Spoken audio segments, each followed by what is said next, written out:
धनंजय एक कबाड़ी की दुकान चलाता था। वो लोगों से कबाड़ खरीदता और उसे बेचता था। उससे उसकी बहुत कमाई तो नहीं हो पाती थी, लेकिन उसके और उसके परिवार का गुजारा हो जाता था। उसके परिवार में वो और उसकी बूढ़ी माँ सुशीला रहते थे। धनंजय भगवान श्री राम का परम भक्त था। वो रोज सुबह उठकर भगवान श्री राम की पूजा करता। उसके अंदर बहुत उत्साह था। वो इस बात से बहुत खुश था कि अयोध्या में भगवान श्री राम के मंदिर की प्राण प्रतिष्ठा की जा रही है। धनंजय उस दिन वहां जाकर भगवान श्री राम के दर्शन करना चाहता था। उसने अपने दोस्तों से इस बारे में बात भी कर ली थी। वो रोज अपनी दुकान खोलकर सबसे पहले भगवान श्री राम की पूजा करता। उस दिन भी वो भगवान श्री राम की पूजा कर रहा था। तभी उसके दोस्त मुकेश और सुरेश वहां आते हैं। अरे धनंजय, तूने सुना?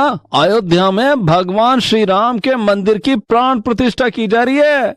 हाँ मुकेश, और मैंने तय किया है कि हम तीनों दोस्त अयोध्या जाएंगे और उस दिन भगवान श्री राम के दर्शन करेंगे। हाँ, हम तीनों वहां चलेंगे। मंदिर की प्राण प्रतिष्ठा में बस कुछ ही दिन बाकी रह गए। तू चलने की तैयारी कर ले। हाँ दोस्त, मैं तो तैयार हूँ। भगवान श्री राम के दर्शन करने में मैं तनिक भी देरी नहीं करूंगा। भगवान श्री राम के नाम मात्र में इतनी शक्ति है कि मैं जब भी किसी मुश्किल में होता हूं ना, भगवान राम का नाम लेने से मेरी मुश्किल दूर हो जाती है। तीनों दोस्त आपस में तय कर लेते हैं कि वे भगवान राम मंदिर के प्राण प्रतिष्ठा समारोह में अयोध्या जाएंगे और भगवान राम के दर्शन करेंगे। उस दिन शाम को दुकान बंद करने के बाद धनंजय घर आता है और अपनी माँ सुशीला को सारी बात बताता है। ये तो बहुत अच्छी बात है बेटा, तू भगवान राम के दर्शन करने जरूर जा। भगवान राम तेरी सारी तकलीफें दूर करेंगे। लेकिन उस दिन सुशीला की तबीयत कुछ खराब थी। वो खांस रही थी। माँ, तुम्हारी तबीयत खराब है, चलो तुम्हें डॉक्टर के पास ले जाता हूँ। नहीं बेटा, बस जरा सी खांसी ही तो है। ठीक हो जाएगी। ठीक है, तो मैं तुम्हारे लिए खांसी की दवाई ले आता हूँ। धनंजय बाजार जाता है और सुशीला के लिए खांसी की दवाई लेकर आता है। माँ, ये दवाई खा लो, इससे तुम्हारी तबीयत ठीक हो जाएगी। सुशीला दवाई खा लेती है और दोनों माँ बेटे खाना खाकर सो जाते हैं। दूसरे दिन सुबह सुबह सुशीला की तबीयत ज्यादा बिगड़ गई थी। वो बुरी तरह से खांस रही थी और उसे सांस लेने में तकलीफ भी हो रही थी। माँ, तुम्हारी सांस फूल रही है, चलो डॉक्टर के पास चलो। धनंजय ने सुशीला को उठाने की कोशिश की तो उसने देखा कि सुशीला को तेज बुखार भी है। धनंजय सुशीला को एक रिक्शे पर बिठाकर अस्पताल ले जाता है। अस्पताल में इन्हें निमोनिया हो गया है, इन्हें जल्दी अस्पताल में भर्ती करना पड़ेगा, नहीं तो इनकी जान भी जा सकती है। लेकिन इनके इलाज में काफी खर्चा आ जाएगा। डॉक्टर साहब, आप खर्चे की चिंता मत कीजिए। मेरी माँ का जल्दी इलाज करके इन्हें ठीक कर दीजिए। मेरी माँ के अलावा कोई नहीं है। डॉक्टर सुशीला को अस्पताल में भर्ती कर लेता है। सुशीला के इलाज में काफी पैसे खर्च हो जाते हैं। यहाँ तक कि धनंजय को कर्ज भी लेना पड़ता है, लेकिन इसके बाद भी सुशीला की हालत में कोई खास सुधार नहीं आ रहा था। धनंजय अपनी माँ की तबीयत को लेकर बहुत परेशान हो रहा था। उसने काफी दिन से अपनी दुकान भी नहीं खोली थी। इनके इलाज के लिए अभी 10,000 रुपए और चाहिए। 10,000 रुपए? ठीक है डॉक्टर साहब, मैं कुछ इंतजाम करता हूँ, लेकिन आप माँ के इलाज में कोई कमी नहीं करना। धनंजय अस्पताल से बाहर आता है और सोचता है, कई दिन से दुकान भी नहीं खोली, आज दुकान खोलता हूँ, शायद कुछ कमाई हो जाए। धनंजय ने उस दिन अपनी दुकान खोली। हमेशा की तरह वो सबसे पहले भगवान श्री राम की पूजा करता है। जय श्री राम, जय श्री राम, जय श्री राम, जय श्री राम। हे प्रभु, मेरी मदद करो। वो पूजा कर ही रहा था कि उसके दोस्त मुकेश और सुरेश वहां आ जाते हैं। अरे धनंजय, तू चल रहा है ना? परसों अयोध्या में भगवान श्री राम मंदिर की प्राण प्रतिष्ठा हो रही है। हम दोनों तो तैयार हैं। हमने अपना सामान बांध लिया और टिकट भी करवा लिया है। हमने तेरा टिकट भी करवा लिया है। कल शाम की ट्रेन है। नहीं दोस्तों, तुम दोनों जाओ, मैं नहीं जा सकता। लेकिन क्यों? तू क्यों नहीं जा सकता? तू तो कितना खुश था कि भगवान श्री राम मंदिर की प्राण प्रतिष्ठा हो रही है। दोस्तों, मेरी माँ की तबीयत बहुत खराब है, वो अस्पताल में भर्ती है। उनके इलाज के लिए मुझे कुछ पैसों की जरूरत है। मेरे पास जो पैसे थे वो उनके इलाज में खर्च हो गए। मैं उन्हें इस हाल में अकेला छोड़कर नहीं जा सकता। लेकिन दोस्त, कहते हैं कि पहले से कहकर अगर भगवान के दर्शन को नहीं गए तो भगवान नाराज हो जाते हैं। भगवान भी अपने भक्त का इंतजार करते हैं। अगर तू नहीं जाएगा तो भगवान श्री राम को बुरा लगेगा। तू मेरी बात समझने की कोशिश कर मेरे दोस्त, मैं नहीं जा सकता। धनंजय ने अपनी जेब से 200 रुपए निकालकर अपने दोस्तों को दिए और कहा, मेरी तरफ से भगवान श्री राम को प्रसाद चढ़ा देना। ठीक है दोस्त, हम चलते हैं।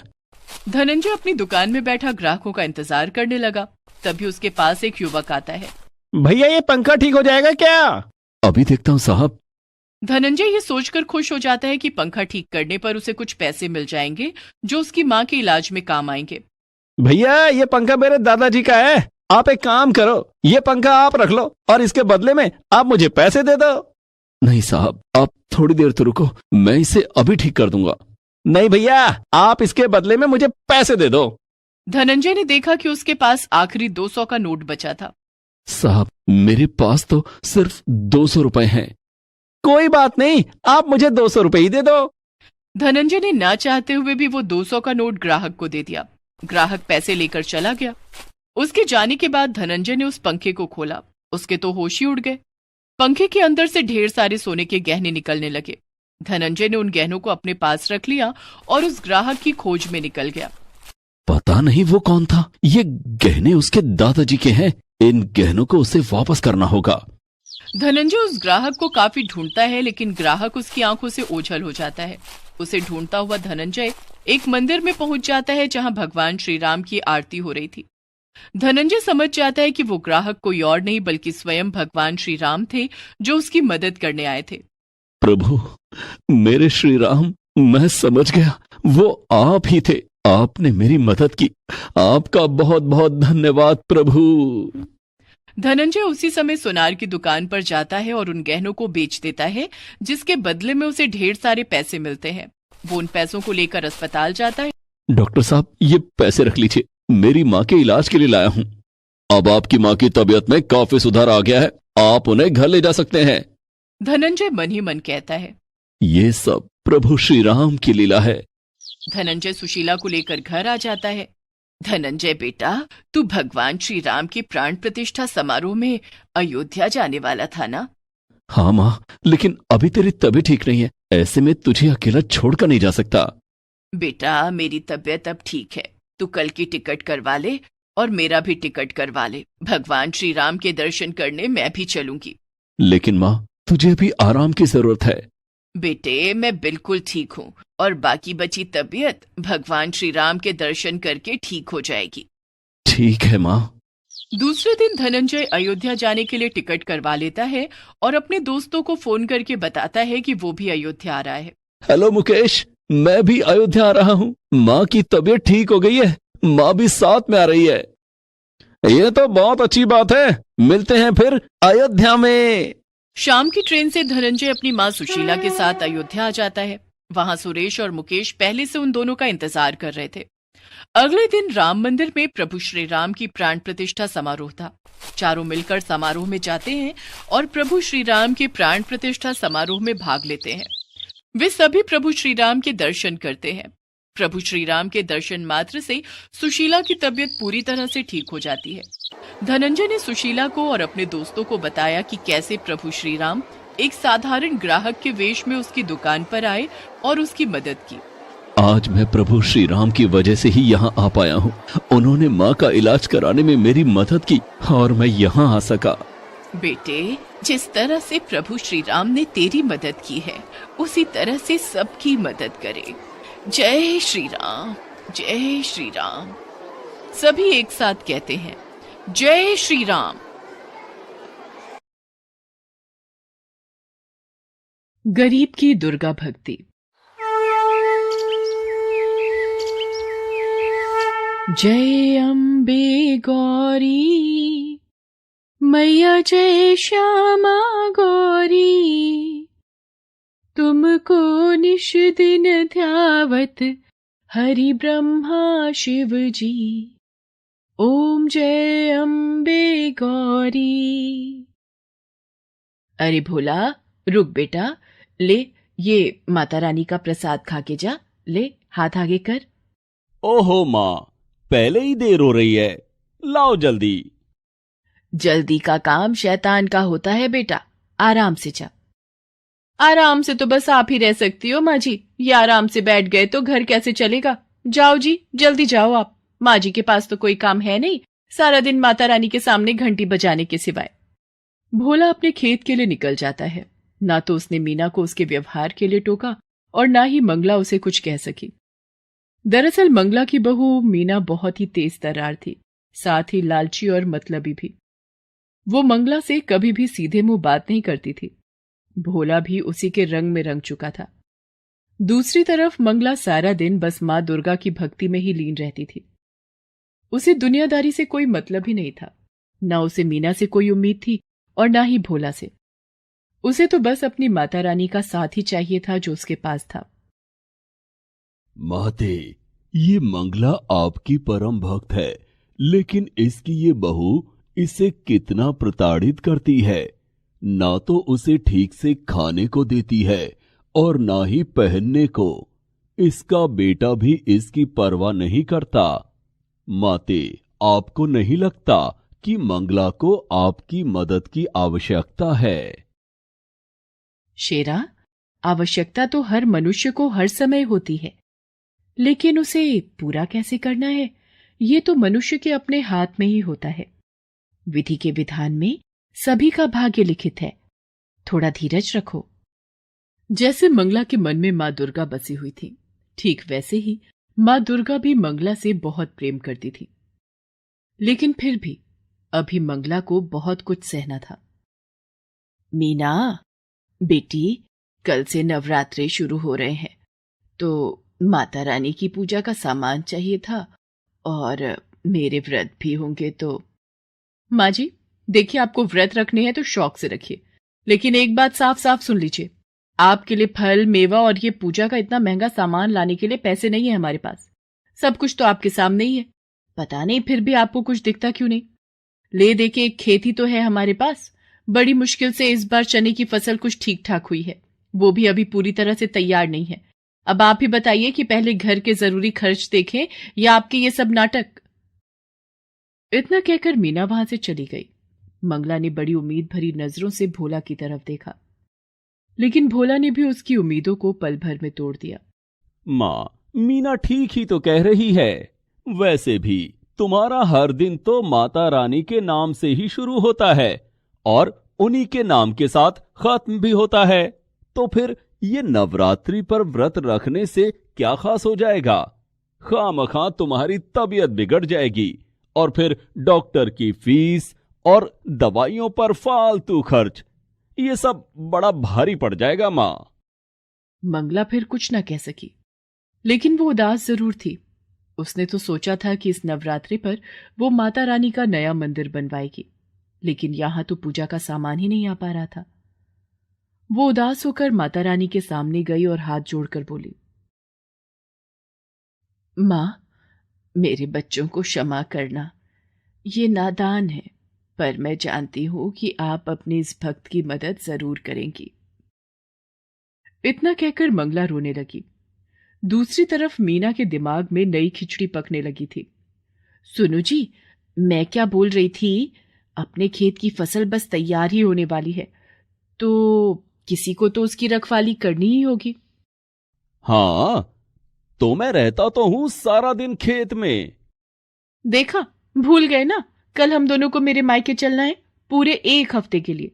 मेरे इकलौते भाई की शादी है, तो जब आप यहां नहीं रहेंगे तो खेत का ख्याल कौन रखेगा? हाँ, ये तो मुश्किल हो गई। ऐसा करते हैं, तुम अकेली चली जाओ शादी में, मैं रुक जाता हूं यहीं। अरे ना ना, आप नहीं चलोगे तो अच्छा लगेगा क्या? और वैसे भी मैंने शादी के लिए सारी तैयारियां कर ली हैं। आपके लिए और अपने लिए नए कपड़े भी खरीद लिए हैं। ये देखिए, शादी की हर रस्म के लिए अलग अलग कपड़े खरीदे हैं मैंने, तो शादी में तो जाना ही है हम दोनों को। तो फिर खेत को कौन देखेगा? माँ जी है ना, वो रखवाली कर लेंगी खेत की। माँ, लेकिन वो कैसे? वो सारा दिन खेत पर करेंगी क्या? वही जो यहाँ घर पर करती हैं। खेत के कोने में जो एक छप्पर है, वही सारा इंतजाम कर देंगे। उनकी माता रानी की मूर्ति भी ले जाकर रख देंगे वहीं पर। वैसे भी माँ जी के नवरात्रि के व्रत चल रहे हैं, तो उनके खाने पीने की चिंता तो है नहीं। जैसे यहाँ रहने वाली थी वैसे ही वहां रह लेंगी, साथ में खेत की रखवाली भी हो जाएगी। लेकिन क्या क्या ये ठीक रहेगा? बिल्कुल ठीक रहेगा जी। अब तुम ज्यादा मत सोचो, हमें कल ही निकलना है, तो ऐसा करो आज शाम को ही माँ जी को जाकर वहां छोड़ाओ। भोला एक बार भी मंगला से उसकी मर्जी पूछता तक नहीं और उसे उसके सामान के साथ खेत में छोड़ आता है। अच्छा माँ, चलता हूं, तुम आराम से रहना और हम 1 हफ्ते में लौट आएंगे, ठीक है? हाँ बेटा, तू मेरी चिंता मत कर, जा आराम से जाना और बहू का भी ख्याल रखना।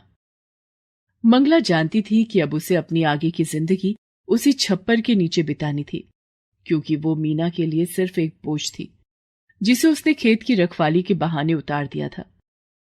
इस सब के बाद भी मंगला दुखी नहीं थी, क्योंकि उसकी माता रानी तो अब भी उसके साथ ही थी। शेरा, कितने दिन हो गए धरती पर विचरण किए हुए, चलो आज चलते हैं। मां दुर्गा की बात मानकर उनका शेर अपना रूप बदलकर एक बालक का रूप धारण कर लेता है और मां दुर्गा स्वयं उसकी माता का स्वरूप लेकर धरती पर आती है। वो शेरा के साथ मंगला के गांव में ही आती हैं। चलते चलते वे दोनों भोला के खेत के पास रुकते हैं, जहां मंगला अपने छप्पर के नीचे मां दुर्गा की भक्ति में लीन थी। माते, ये तो मंगला है। इतनी तेज धूप में ये यहां क्या कर रही है? हाँ शेरा, ये मंगला ही है। इसे इसके बेटे बहू ने यहाँ बेसहारा छोड़ दिया है। ओह, ये तो बिल्कुल अच्छा नहीं किया उन्होंने। माते, अब तो आपको इसकी मदद करनी ही चाहिए। मां दुर्गा मुस्कुराकर शेरा की तरफ देखती हैं और फिर उसे अपने साथ चलने का इशारा करती हैं। वे दोनों सीधे मंगला के पास पहुंचते हैं। फिर मां दुर्गा मंगला से कहती हैं, माता जी प्रणाम, मेरा नाम दुर्गा है और ये मेरा बेटा है। इसे बहुत भूख लगी है। हमारा घर यहाँ से काफी दूर है, पहुंचते पहुंचते शाम हो जाएगी।